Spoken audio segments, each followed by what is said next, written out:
I had a lot of time with cocaine. A lot of time I put in with cocaine. I invested heavily in cocaine back then. And in 1983, around then, I'm working at Columbia Punchline, Columbia, South Carolina Punchline. And after the show one night, these two guys come out to me and they said, "Hey, you want to do some blow?" I said, "Absolutely." I had some in my pocket, but if I could do yours before I hit mine, that made the night go longer, okay? So I said, "Absolutely." So we go into the bathroom, three guys in a stall, which is very, very typical back then.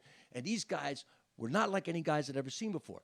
They were tattooed all up, tattooed. And this was not time when everybody had tattoos as a fashion statement. These were prison tattoos, a lot of tattoos. And the guy pulls out a sandwich bag with just filled with cocaine. I said, "Fantastic."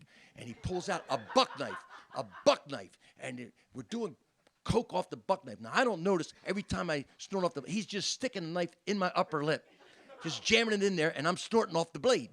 And as I'm doing this, of course, one of the things about cocaine, it would make your entire face numb. I didn't notice I was getting a little Hitler blood mustache, which I didn't notice till later. But anyway, we're doing coke, and they're like, "Listen, you got to hang out with us, man. We got stories, man. We got some stories. You're going to love these stories, man. Come hang out with us. Come back to our place. We're going to do cocaine. We got a couple of girls over there." I said, "Cocaine, girls, I'm in. Let's go." So we're walking out of the place. Now it's empty. Nobody's in the club anymore. And as I'm walking out, one of the owners, two owners, were lawyers. One of the owners says, "Hey, Rich, come here. Your wife's on the phone." I said, "Tell my wife I'm on research and development. I'll be back in a couple of days. But I cannot talk right now." I said, "You have to talk to her. It's an emergency." So I go back in the office. He says, "You cannot go with those guys. Those guys just got out of prison, and they're suspected of killing a drug dealer.